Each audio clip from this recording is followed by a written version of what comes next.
Hello and welcome to the Life in Recovery podcast, episode 102 with me, John Loxley. I know I said that the last one was going to definitely be the last episode, but I had a conversation with my good friend Dennis Berry and we ended up recording it, and there was quite a few important things that were said with regards to my journey and where I'm at in my recovery currently. So I decided to put it up as a podcast, as definitely the final Life in Recovery podcast, because it kind of like brings my journey full circle, especially when it comes to the use of psychedelic medicines in my recovery, which is something that I've talked openly about. I haven't been afraid to talk about it, and but interestingly enough, I feel as though that journey has probably come to an end. Although I'll never say never again, but for the time being, that is certainly something that I won't be engaging in anymore, and the reasons for that will become apparent when you listen to the podcast. So I hope you enjoy listening to this conversation with Dennis Berry as much as I enjoyed speaking with him.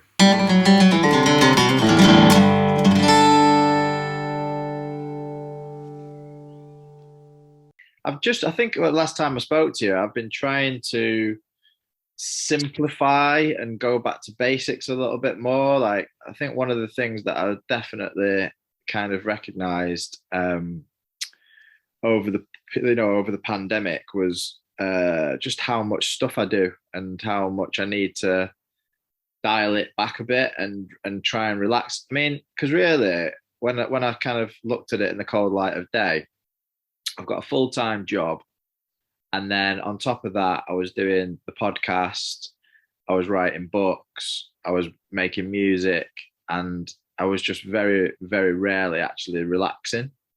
Yeah. And I felt as though I almost had like 3 jobs. So over the past 6 months or so, I've like basically cut back on the podcast to, I pretty much ended it. Like, I did the last one a few weeks ago, and then I'll probably put this out as a podcast just because there's some stuff that I want to clear up, for anybody that was like my audience in terms of psychedelic use, which I'll get into in a minute. But yeah, so I kind of like came to the conclusion that I needed to, stop doing the podcast because I've kind of said everything that I needed to say, really. I kept having the same conversation over and over again. And I was like, not only is it time for me to just get on with it and practice what I preach, but also anybody that's listening, like there's enough material there that if you kind of want to know how to get well and recover, then just go and do it, kind of thing.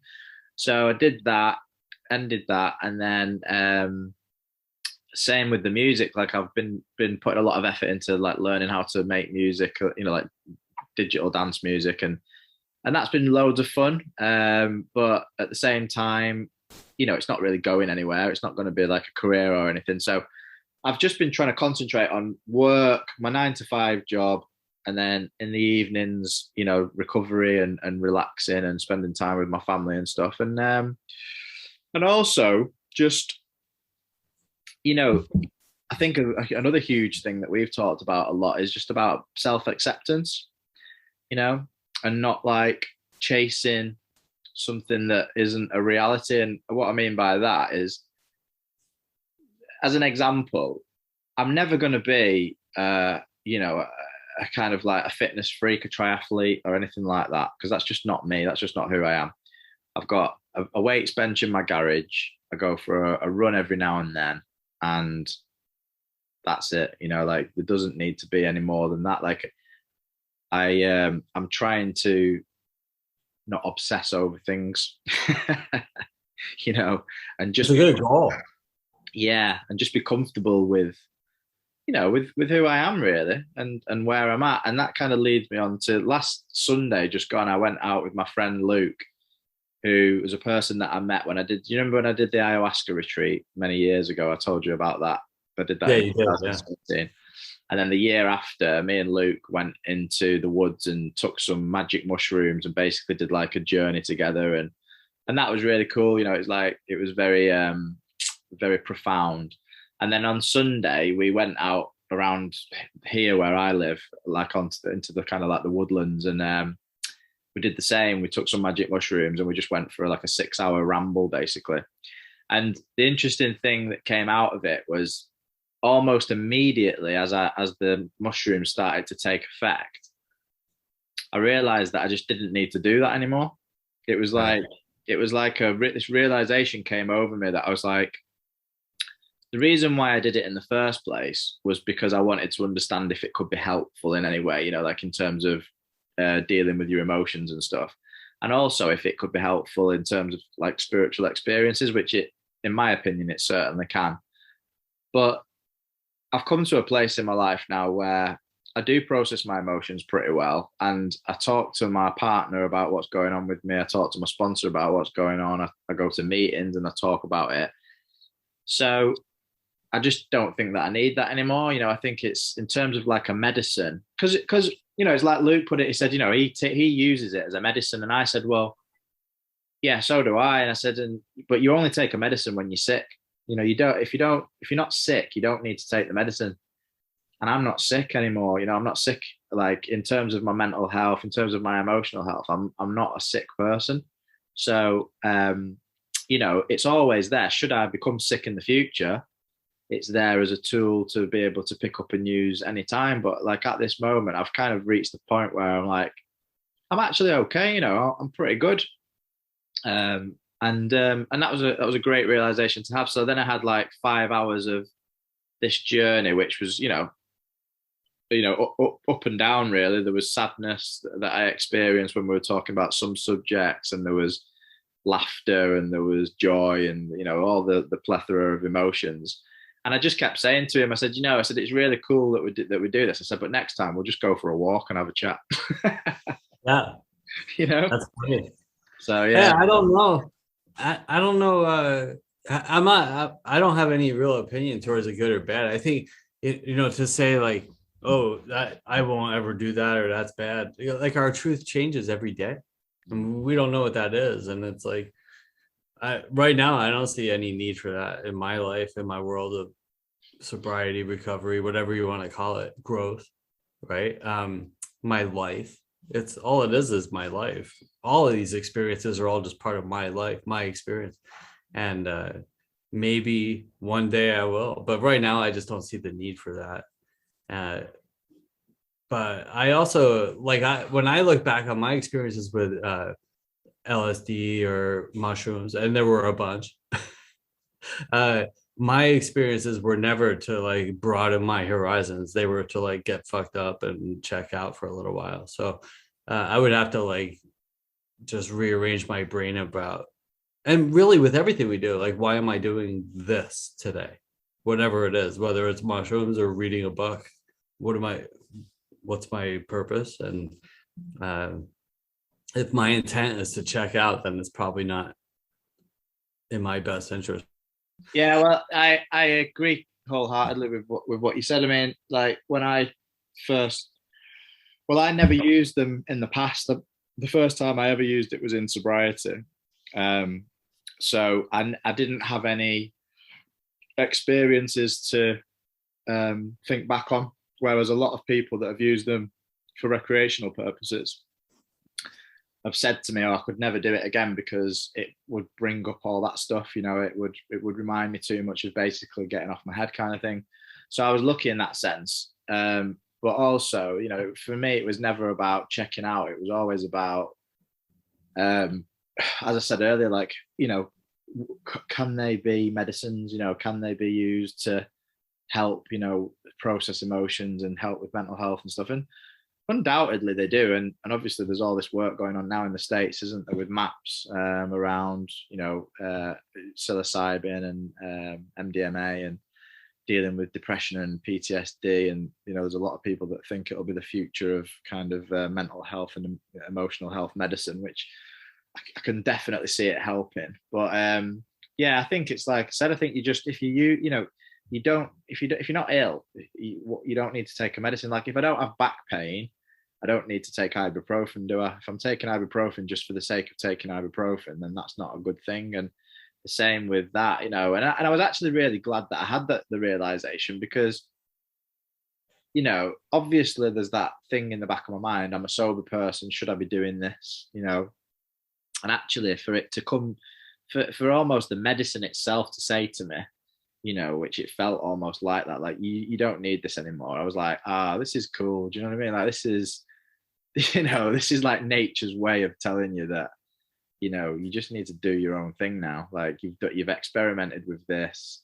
It's done like its job, and now you can kind of just get on with your life um and just you know the huge thing is that it's just all about talking about the way you feel, isn't it? I mean, that's really the answer, is just Expressing your feelings.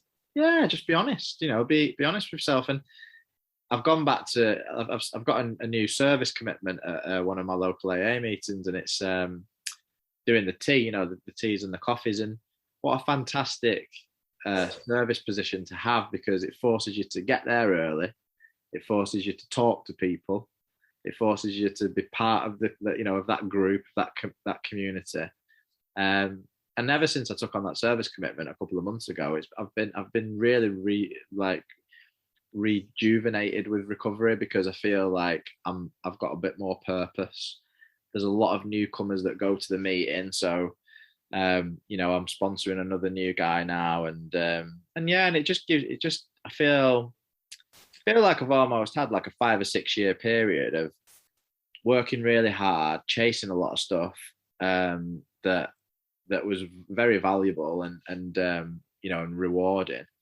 And then now I've kind of reached this place where I'm like, okay, I just need a rest. I just need to like relax into my recovery again, and just go back to basics. Yeah, we all need to rest. And I love all the realizations you're talking about.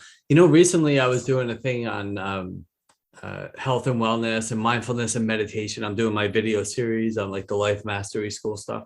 But when I did that, I ran across the stress reaction cycle. And you know about this, right? The natural stress cycle. So when we're as creatures, we used to be way more primal than we are now. Just like animals, we were out in the world, you know, coming out of our cave, and it was more like, you know, I hope I don't get eaten today. You know, we were like running from saber-toothed tigers and stuff. But to apply it into today's world, it's like if you're walking down the street and you hear a noise and it's late at night, you're like, and you get stressed out. And when you get stressed out, our bodies are very miraculous machines. They're really incredible. When you get stressed out, your adrenaline kicks out.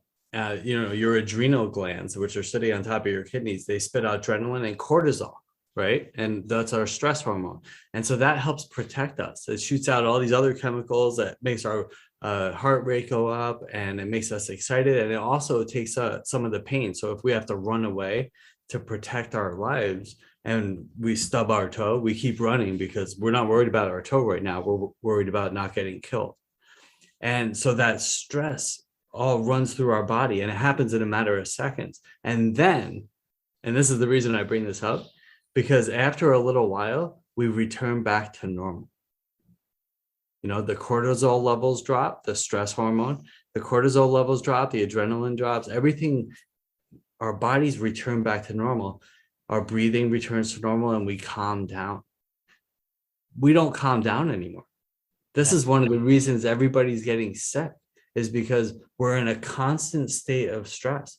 Our bodies are constantly spitting out cortisol, adrenaline, and all other negative effects are happening to our body, and we're in a constant state of panic. And then that leads to Xanax and all the other things that we use, or taking drugs that could have benefits, like what you're taking, or weed or alcohol. All these things could have benefits, but we're using it to cope with this constant state of panic that we're living in. And we really need to calm down. So when you're talking about, I'm just calming down. Yeah, we all need to. I'm glad to hear you're doing that, because we all want to like write books and build businesses and accomplish great things. And that's good. And we should all do that while we're here for this short little 100-year window that we're here for. But we also need to calm down and enjoy the ride a little bit more, I think. Absolutely. And, interesting. I listened to a podcast the other day. It was a Joe Rogan podcast, and he was speaking to an addiction expert. And she said something which I'd never heard before, actually. And I was quite, taken aback by it in a way. Because when I wrote my first book, Addiction Prevention, this was before I knew anything about any other addictions apart from alcohol. So I kind of researched all types of addictions to write this book. And the conclusion that I'd come to was that every single addiction, whether it be substance or behavioral, is all to do with the dopamine reward pathway in the brain. So you use a substance or you perform a behavior, it obviously injects your brain with a dopamine hit. And that is actually what you get addicted to. You get addicted to the dopamine hit. So you keep doing the thing over and over again. And then it actually affects your dopamine reward pathways in a way that they kind of like malfunction in a way. But the bit that I never knew, and I didn't find this in my research, and that she talked about was similar to what you were just saying. Then about returning to baseline. The when you use the drug, you let's say you use you have a drink of alcohol and it takes you to +1 or +2. You then, rather than go back to baseline, you actually go to -1. Yes. Now, the bit when you go to -1 is obviously the withdrawal. So if you're an alcoholic and you drink to +10 every single day, you then go to -10, and it then takes X amount of time for you to go back to baseline. And this is where the 30 days of abstinence comes in. After 30 days of abstinence of any substance or any behavior, you're then back to what she calls, well, homeostasis or baseline. Now, if we're not only are we like you said, not only are we living on this high stress level of life where our stress levels are probably always at like +1, 2, or 3, and then we're using substances that are taking us up and then down. It's like a yo-yo. It's almost like a heroin and crack addict who's like speedballing and going like this, and that is how we are. So, that not only have you got to learn to relax, but you've also got to be able to learn to have abstinence from the things that are causing the dopamine hit as well. So, I think that, well, I'll take it back to the sugar thing. It's like I can have a week off sugar, and then the minute I eat something, piece of cake, a biscuit, it just goes crazy. It's like the craving just automatically goes crazy. And why do I eat the chocolate? Why do I eat the cake? Well, usually because I'm feeling stressed. Yeah. It's like you're spitting out more dopamine. It's just a vicious circle, isn't it? Yeah. Well, and then also when we're trying to get back to normal, what a great analogy. I remember talking about that in early sobriety too, the trying to just get back to normal, to that baseline from down below. And when we can't, then here's where all cross addictions come in too, because I'm an alcoholic, let's say. Sorry. No problem. So then let's say I'm using alcohol. I'm an alcoholic, or whatever you want to. For us, it was alcohol.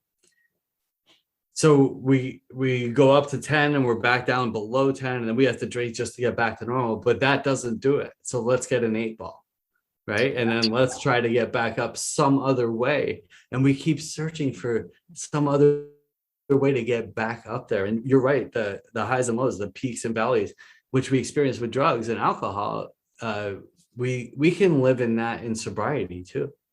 And that's why when you bring up sugar, just food in general. Yeah. Sugar is the one you're talking about, but just since I just got off this video series of health and wellness, the foods that we eat are so calorically dense, but nutritionally deprived. But let's go back to what I was just talking about with the primal beings that we are, where we were running from saber-toothed tigers. We also just used to eat as much as we could because we didn't know when we were going to eat again. So we're like running around, and we're like, ooh, a strawberry patch. And I better eat every strawberry that I see because I might not eat again for a couple of days. Right. And so our brains are designed to do that, eat is to protect us. It's like, let's eat as much as we can. And then what we didn't use as energy right away got stored as fat in our bodies. And then we used that for over the next day or two because we didn't know when we would eat again. And now we still have that same response to food. Yeah. Except the food we're eating is really killing us. And so we can't eat that at the same rate. It's like, oh, a pound of chocolate. Let's eat that whole thing because I don't know when I'm going to eat again. And then an hour later, let's go to Chick-fil-A. And then I'm going to eat as much as I can there. And then, I'm going to have dinner soon and I'm going to eat as much as I can there. And we're eating like 5 times as many calories as we need, or we're really supposed to. And we're getting sick. That's why we're getting sick. And then we don't eliminate it, right? So a big problem to the equation is the elimination part too. So the foods that we're putting in, it's not a field of strawberries anymore.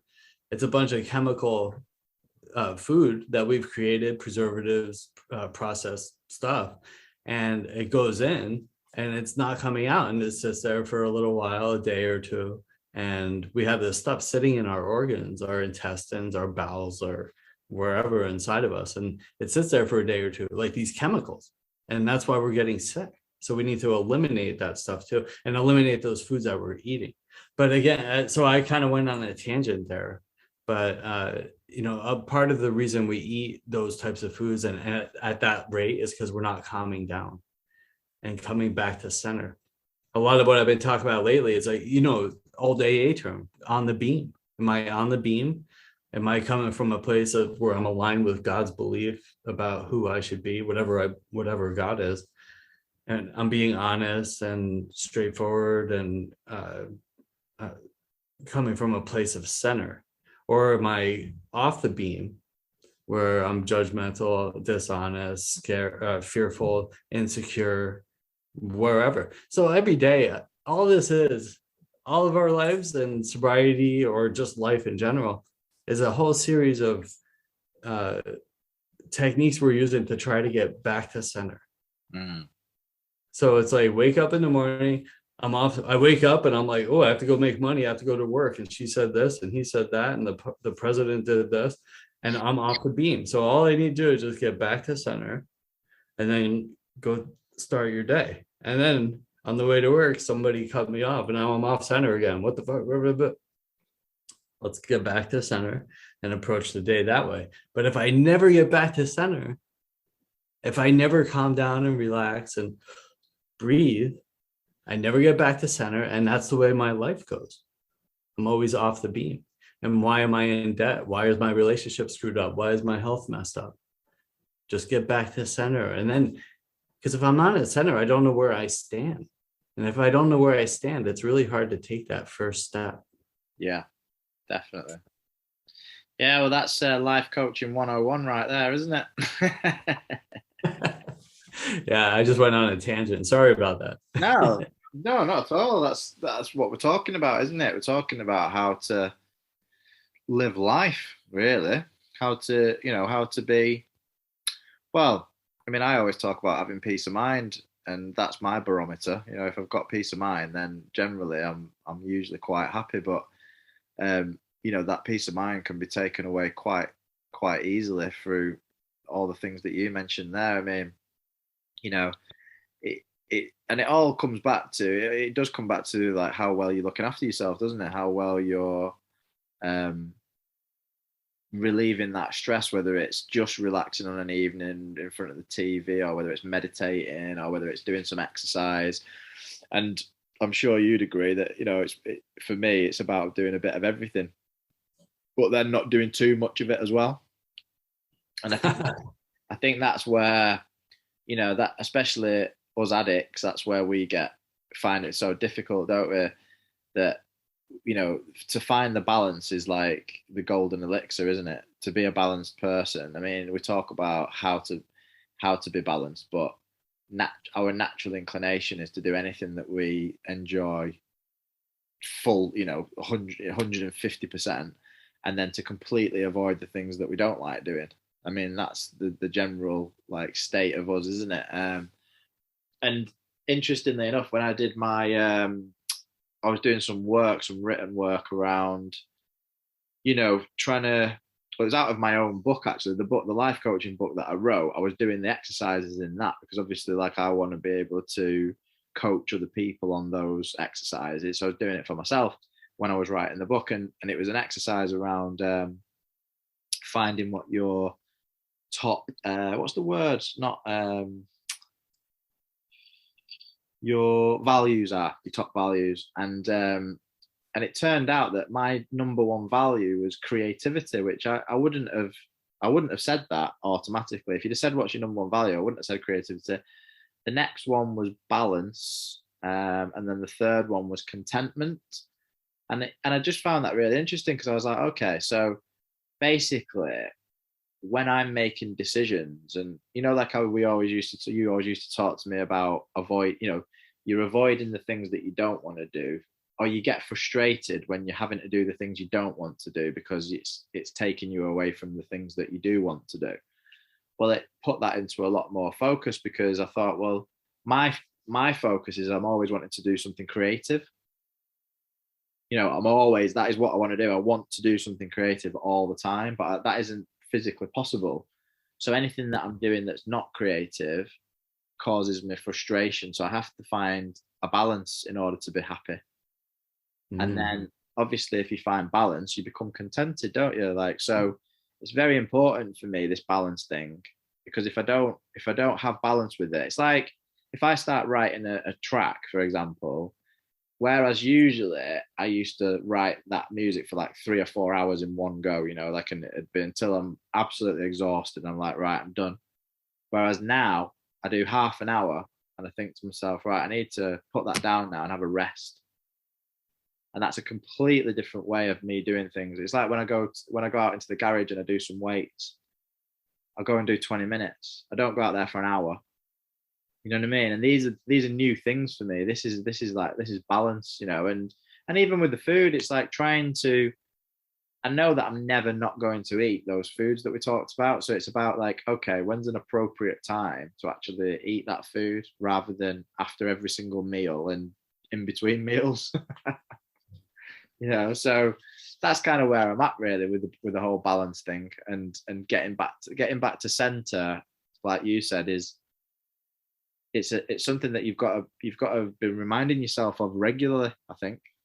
Yeah, it's an awareness, and that's the goal of really what we're trying to do. And I think that, like, when people say, oh, I'm a grateful alcoholic, like, that's what I mean. It got me to that place of pain where I was in enough pain where I could see things differently and make a change. And now I'm aware because of that pain. So that was what brought us, you and I, to that awareness that life wasn't going well, and maybe here are some solutions to that. For some people, it's like divorce or death or financial problems, health problems, whatever it is that brings you to the pain, that brings that awareness out. So now we have the awareness, but now it's still a daily grind, right? It's still daily maintenance. That's why it's not meditate every other week when it's a full moon and hope to walk around with peace. It doesn't work that way. But change too is adapting to change is really important.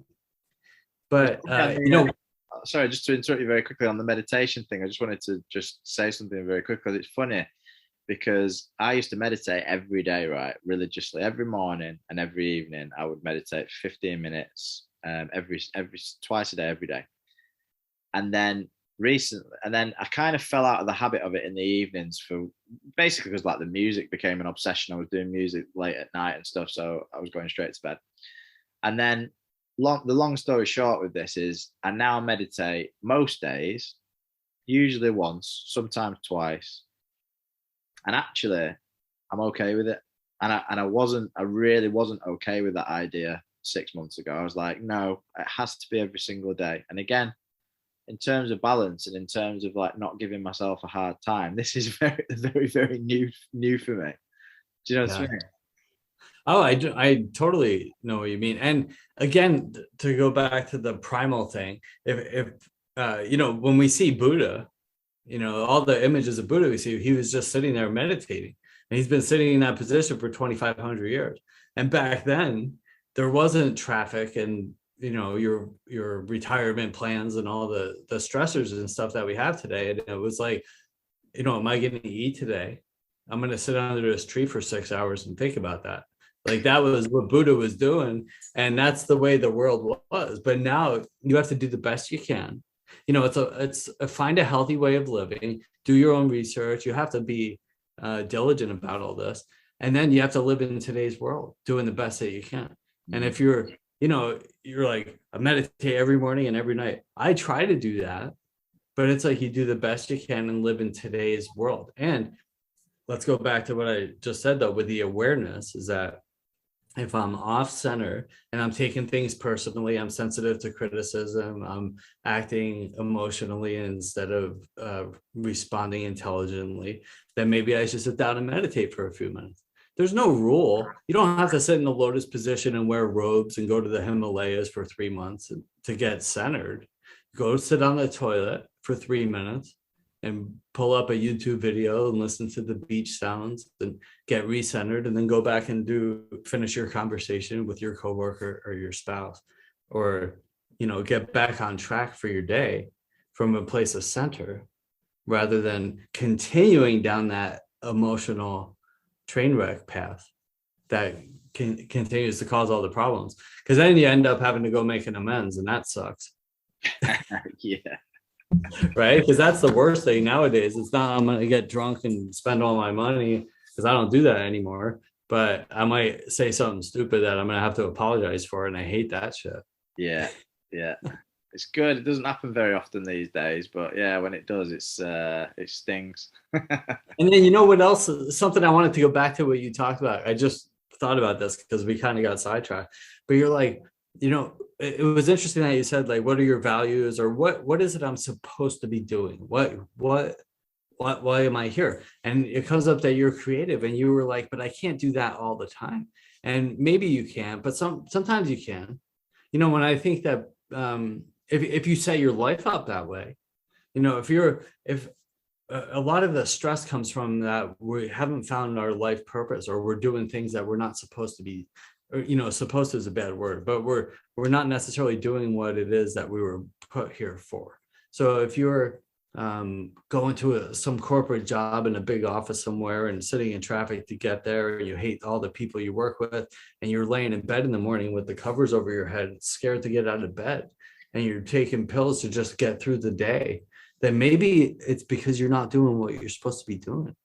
If it's causing that much pain, stress, and angst in your life, then maybe look at a different path.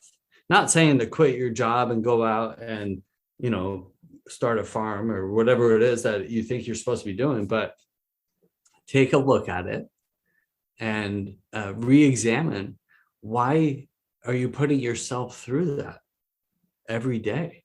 To what? I mean, maybe if you're money driven and you're making enough money to compensate for that type of stress and lifestyle, I mean, you have to weigh everything. Or maybe you can balance it out with some creativity. Or maybe you could make a life change that will cause you, like in my case, and I think a lot of your case too, it's like when I wake up in the morning, I'm so excited to get out of bed. I kick the covers off and I'm like, let's go. And everything I'm doing, I've set my life up that way, but it didn't happen right away. You know, it was kind of like I got to choose my path, and it took me a while to realize that I could make those choices, that I didn't have to follow what everybody else was doing, because that's what we're supposed to be doing. And I made mistakes along the way too. But hire a coach, or ask somebody who, you know, this is the AA sponsorship thing, is like, find somebody who's living a life that maybe is attractive to you, that maybe you would want to emulate or be like someday, and just say, hey, can we get some coffee? How did you do that? And then start taking steps in that direction. And then maybe you won't have to lay in bed full of panic and fear and stress every morning. And maybe you could be a little happier to get out of bed. Well, when you've got a 19-month-old baby, I never kick the covers off and jump out of bed in the morning anymore. I've usually been up at least twice in the night with her. But yeah, I agree. So I mean, I made that decision, that life-changing decision. How long ago was it now? It was about 7 or 8 years ago when I changed from a corporate job to, working for, to train to be a counselor, and then ended up working in the charity sector for the substance misuse organization that I work for now. So I've done that. I've made that decision, and I've found my kind of like life purpose at that time. But I'm not sure whether that's now changed. I'm not sure whether my whether my needs have changed. I don't know. I mean, this is the thing that I suppose, this next chapter of my life, really between my 40s and my 50s, will be potentially either staying in the field that I'm in now and progressing, kind of like progressing up the ladder, so to speak, and continuing with that, because obviously there's a level of satisfaction that I get out of helping people. I mean, I manage a team at the moment of individuals who I coach them, I supervise them, I help them, I counsel them. So that's great. And they obviously then help the clients. And then if I was to get promoted, I would then be managing the managers. So again, that would be rewarding. But it isn't the most creative of roles. It's more about, as I said, it's more about coaching and helping people. So the creative aspect of my life is always done outside of work. And the decision that I'll have to make at some point, whether that's, in the near future or the distant future, is, do I want to kind of swivel again and go back into what actually I originally was doing? So I did a fine art degree, and it was suggested by my tutors at college and at university to become a graphic designer. And I never did, because obviously I went into DJing and doing other stuff. So I never followed that path. So there's still that in my mind. Is like, I'm thinking, well, maybe that's an avenue that I might go down. But if I was to go down that avenue, I would have to completely retrain. I'd have to completely start to learn again about that world, and and get involved in that. And I'm not sure that that's what I want to do. I actually genuinely don't know. So, and that's okay. Yeah, for now, I'm just, as I said right at the very beginning, I'm just trying to relax. I'm just trying to take it easy and see what happens. I mean, my higher power intervened when the time was right. I asked the question of what I should be doing with my life, and it presented itself. So I think that when the time comes where I'm like, really, okay, what's the new plan? I'll ask the question. But I don't think I'm ready to ask the question just yet, to be honest. Yeah, and it's okay to pivot too. And I also want to say, before I go off here, is that I use that stressful corporate environment as in a negative way, and I didn't mean to do that. Like, I know a lot of people who thrive in that environment, and they're happy. They kick the covers off to go do that, to go sit in traffic and go to the corporate job and play that game and do that as their life, and they're real successful and very happy. So I know a lot of people that do that. I'm not suggesting that that's a bad path to take. I'm just saying that if you're stressed out and unhappy, that you have choices. And here's the lead in for that. The reason I say that is because it's a different world, right? We're in 2021, not in 1951. And it used to be years ago, 50, 60, 70, 80 years ago, it was like, you meet somebody in high school, you get married, the woman stays home and makes babies and cleans the house, and the man goes to work at a job he hates for 30 years from 9 to 5. And that was the way it was. And that's just what you did. And it's not that anymore. So, people change. There's no more pensions. There's no more people don't stay anywhere for 30 years anymore. So we have 100 years here, hopefully. And who knows? Just enjoy the ride, you know. And if you're not enjoying the ride, get on a different ride, right? And you know, one of my favorite stories comes from Sandy B. You know, Sandy Yeah. Beach. Yeah. He's an AA speaker for those who aren't AA people that are listening to this. And he told the best story. So he was from Tampa, Florida, and he by the beach. And he told this story, and I'm going to screw it up because he was a way better speaker than I. And he might be around. If he is, he's in his late 90s or mid 90s. I think he's dead now. He may be, yeah, because I saw him about 12, 13 years ago, and he was like mid 80s then. But anyway, the story he told was awesome. Is that he said he was laying on the beach and he saw this door appear and there was this light shining through, and so that's how he started it. He said it was a goofy way to tell this story, but it was fun. And that he went and he walked through the door, and God took his hand and they started walking down the beach. And God looked at him and said, "Did you have a good time?" And he's like, "What are you talking about?" He said, "Did you have a good time?" And he said, "I don't know what you're talking about." And he said, God said, "Sandy," he said, "I'm going to drop you off here a while, maybe for like 80 or 90 years, and I'll be back a little later. Have a good time." Did you have a good time? And I love that story.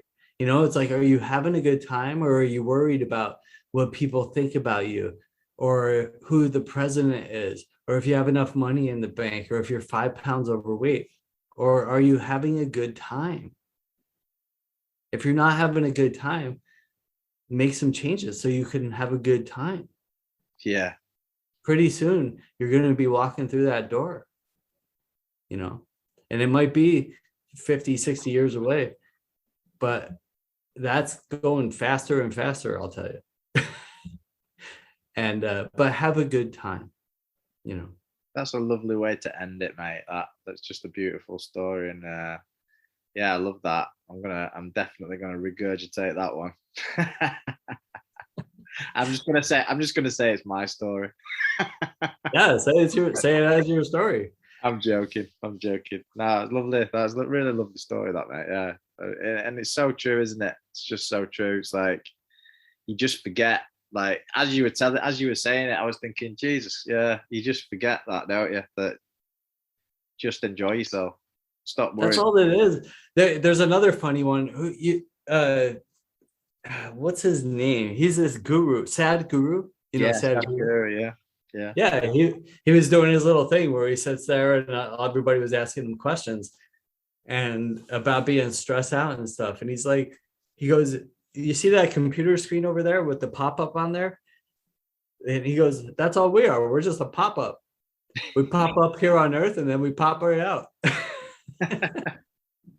That's it, man. If you think about the Earth, it's 4 billion years old, or whatever your calculations are. You can go research it, make your own conclusions, but we're here for maybe 100 years. And, you know, enjoy the ride. You know, we're just a pop-up, a speck in time. And how are you spending your speck? You know, a speck in time, a grain of sand.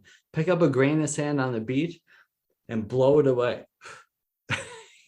That's like our existence here. So you can do something with it, make it matter, whatever it means to you, and enjoy the ride. And don't worry about the small stuff. And it's all small stuff.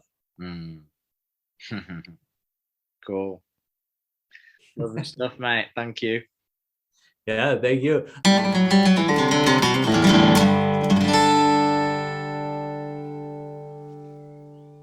Thanks for listening, and if you've been affected by any of the issues discussed in the podcast, please see a range of mutual aid organisations in the show notes. Peace and love, and goodbye for now.